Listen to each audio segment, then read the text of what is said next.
since most of you didn't register earlier, we don't have so many copies, and so we will give maybe one copy per table or something. So you don't have to write about presentation. You will get all the slides. Whoever gave the emails will get the full presentation. So whenever you are free, you can check the presentation. So to introduce about speaker, today's speaker is Dr. Ramakrishna. So he has done masters in bio. We normally get prescriptions which does not really vary according to the individuals. So, especially for doctors. The main difference between traditional medicine and traditional medicine in the sense that it is practiced now, not alternative medicine or Ayurveda I'm talking about.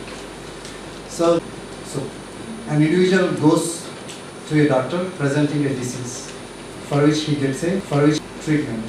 But in case of personalized medicine, once you know which individuals are susceptible to what kind of disease, you can take preventive measures.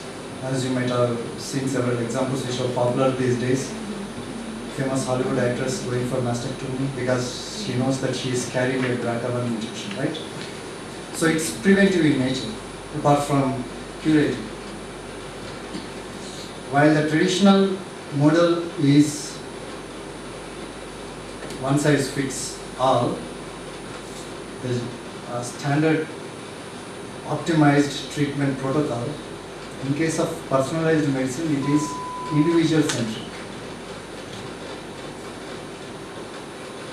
So here you can see the differences between traditional medicine and personalized medicine. Empirical medicine, as you all know, is evidence-based, but it is uniform for the entire population. In case of stratified medicine, you divide the patient population into subgroups. We'll come more of these details later on what basis you divide populations, classify into subgroups. So for each group, the treatment is same. Here in empirical medicine, it is uniform for the entire population. In stratified medicine, you classify them into different groups. How does it matter? Treatment, we are always talking with respect to the outcome. So these are the 4 possible outcomes within a population when treated with a particular drug.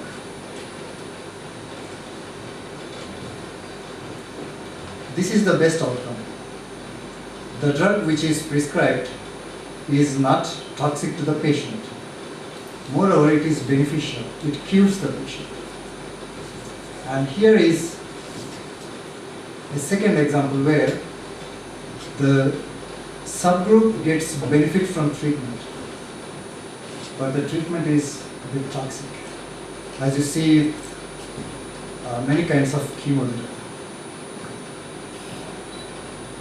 Then comes a population wherein the individuals won't respond to treatment. The drug is not beneficial and not toxic also. The worst outcome is, as you see here, the patients won't be benefited from the treatment. On the contrary, the treatment is very toxic to the patient. So these are 4 possible outcomes for a drug treatment within a population. So what are the ramifications? The group where the outcome is the best, that is fine. But in all other cases, there is unnecessary treatment costs and also possibly unwarranted side effects. This is where the personal medicine or precision medicine is more important. For that, you need to characterize populations in detail. Who has to get what kind of treatment? We'll go slowly through that part also. And it is not just about the right drug to a right person or patient at the right time. This is what we are talking till now. But it is also right dose. Not all individuals can tolerate a single dose. Or a single dose may not be beneficial for all the individuals within a population. So this is the picture which depicts this thing. There are patients who respond to normal dose, optimal one, which has been standardized over a period of time. There are some patients who are hypersensitive in the sense not allergic, but they can be treated with lower doses of the drug. At the same time, there are patients who needs to be treated with higher doses of the drug, and patients who won't respond to this treatment, then we go for an alternate treatment strategy. On what basis is this done? How do you select patient population or individual patients for different kinds of treatments? How do you profile them? So far, we have lots of advances in molecular biology and medical genetics, wherein you use many advanced techniques to identify factors, precisely genetic factors, that predispose these particular individuals to a particular type of disease, so that you classify this patient population according to the genetic lesions, defects, or markers. It may not be a defect all the time, but it can serve as a marker. For example, I will take a very simple example. In early 1900s, there is one blood cancer. But now you hear about chronic myeloid leukemia, acute myeloid leukemia, chronic lymphoid leukemia, acute lymphoid leukemia, and within CML or within ALL, you have tens of different types of leukemias. Maybe the phenotype may be similar. The phenotype in the sense the blood count is very high, or you see some abnormalities in the bone marrow. But when you study them at molecular level and at cellular level, they all are different. So the thing is, different molecular aberrations converging on one phenotype. The phenotype you see is increased blood count, but the underlying genetic changes are different. If you just take the example of acute myeloid leukemia, a subset of them, nearly 1/3 of them, we will see these examples later, have mutations in a receptor tyrosine kinase. It's a protein, an enzyme called FLT3. There are internal tandem duplications, it's a kind of mutation, or a point mutation in nearly 1/3 of patients. And there is another subset of patients where a protein called nucleophosmin is mutated, because of which a new signal is generated in this protein, whereby the protein translocates into nucleus, into the cytosol. Normally its location is in the nucleus. It's a very important housekeeping gene, especially for chromatin maintenance and so on. But because of one small mutation, a new nuclear export signal is created, because of which NPM, instead of staying in the nucleus, gets into cytosol. This is how this kind of molecular subtype was detected. Because some physicians in Italy, they were staining paraffin sections for NPM1 and found this abnormal subcellular localization. Then they checked what could be the reason for this localization in the cytosol instead of in the nucleus. Then they found this mutation, which is creating a new nuclear export signal. So all these molecular biology or genetic studies are contributing to know, or why should we go for personalized medicine. In case of very costly treatments, if you just give to the entire patient population, I will tell how treatment costs will be. If you know about an antibody that targets breast cancer protein, so I will speak very simple language because there are many bachelor students also. There is a protein called HER2 or RB2. It's a kinase. It's a receptor tyrosine kinase which is expressed on the cell surface. And overexpression of this protein is the underlying cause for a subset of breast cancers. There are many subsets. ER positive, ER negative, ER2 positive, ER2 negative, and so on, or triple negative breast cancers, and so on. The first targeted therapy was an antibody, a monoclonal antibody. I hope you all know what antibodies are, especially for bachelor students. Antibodies are molecules which bind to a particular protein specifically. So, when this particular protein is overexpressed, it causes unnecessary survival and proliferative signals within a cell. And if this happens in a breast cell, mammary gland cell, it causes breast cancer. So what this antibody does is, it will go and bind to this protein in the extracellular region so that it won't dimerize, which is essential for its function. Trastuzumab, developed first by Genentech, which is now acquired by Roche Diagnostics. So it is a treatment strategy. The approximate cost for the treatment with trastuzumab for 1 year is around $60,000 to $75,000. I'm talking about dollars. Now things are changing here because we are getting generics, and there are problems with patent issues and so on. And what is the survival benefit? Could be 4 months, 6 months, not more. So many doctors may be laughing at this. We call it survival benefit, right? And what are the costs? Very high, $75,000 to $80,000 per year. And it's a kind of chronic disease, right? Like diabetes. I will also take the example of CML. You will never cure it. You take this medicine forever. But very nice. It's just a small pill and you take one per day. And people are taking it for 17 years, 18 years now without any side effects.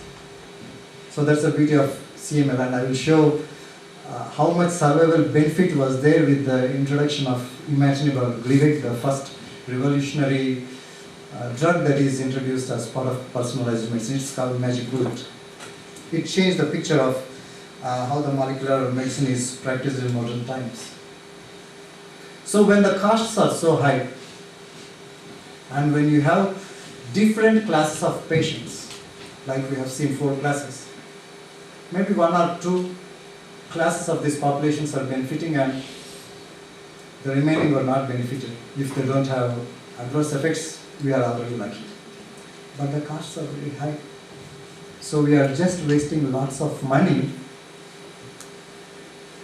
in these treatments for those individuals who don't respond. It's a huge wastage of money. There is no positive outcome of this treatment. Of course, in India it is still much better, the treatment costs are low.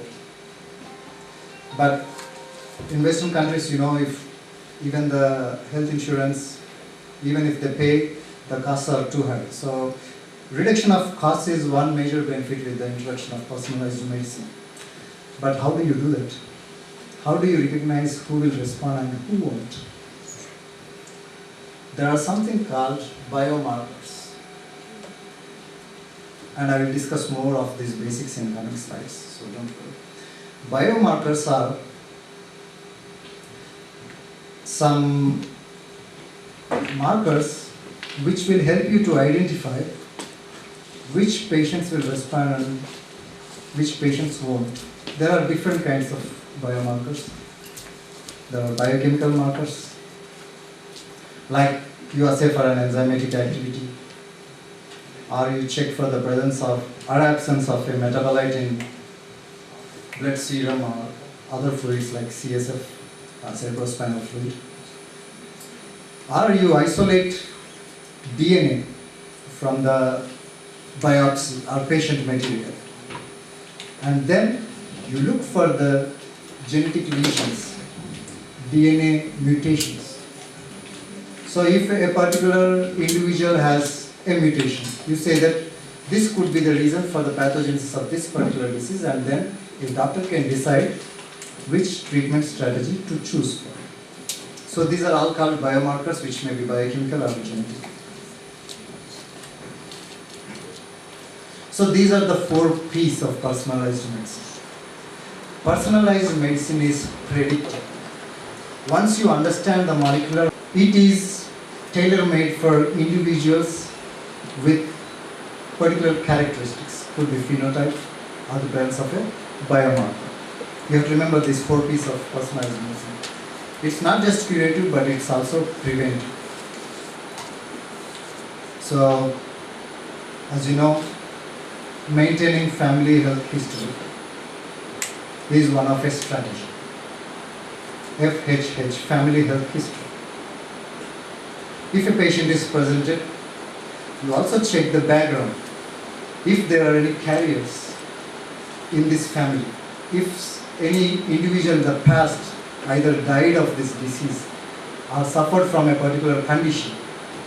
So once you know this, and with the advent of modern molecular biology, when you know a particular reason could be responsible for this condition, then you can screen the individuals of this family to identify possible carriers who may be susceptible for this disease in future. So thereby you can prevent this disease or take measures by constant screening at periodic intervals of time, or make changes in lifestyle to avoid this disease popping up in this family. Then it is participator, which is now increasingly practiced in India also, like in Germany we used to be surprised. The doctor spends half an hour, 40 minutes talking to the patient. It's everywhere. Even you go to take a contract at a telephone company, we normally just sign and come out. They will read every point in terms and conditions. They spend a lot of time. So it becomes participatory. The patient knows what's happening with his treatment. He is fully informed. And he also informs the doctor completely, like what all drugs he has taken in the past, in the near future, or if someone else in the family member was also suffering from this, and what kind of outcome was there, and what kind of treatment they would have taken. It's very, very participatory. There's a lot of discussion between the doctor and patient, and the patient is very well informed. I don't know if you people can practice it here, because our population is huge, right? You can't afford speaking so much time, and of course, it's very costly too. So, how does it work? In a typical setup, a patient is presented with a disease with already a phenotype. Then the doctor checks the basic checkup, and then he takes material. Could be fluid or a biopsy or a scan, whatever, to help him diagnose, and then sent to a laboratory. Most hospitals have these laboratories. There are pathologists who may stain your paraffin fixed tissues for the presence of a biochemical marker by immunohistochemistry, or a DNA is isolated and screened for the presence of certain mutations. So a doctor is well informed. Personalized medicine also becomes precision medicine when the data is available for a subset of population. Personalized medicine, we are talking in terms of an individual patient, individualized medicine we say. And when you have many of these individuals, the data is collected many of these individuals, and it is robustly tested, statistically significant. You can't say this works based on one person or the other, right? So when the norms are set, when the treatment is optimized, when diagnosis is perfect, it becomes precision medicine, and it is at population level. It is not at individual level. Even the purpose is same. It is tailor-made for individuals, either for each individual or for similar individuals within a population. When it is at population level, you call it precision medicine. So the doctor is also provided with all the data related to familial health history, this family's health history, the diagnostic results, the data from previous studies. So all this put together helps him to first diagnose correctly and then go for an appropriate and a right treatment. Not just right treatment, also a right dose. We'll come for those things in pharmacokinetics and pharmacodynamics when we deal with pharmacogenetics. So the patient is here and the samples in the form of blood or tissue are collected, examined in the lab and is compared with the database and with the available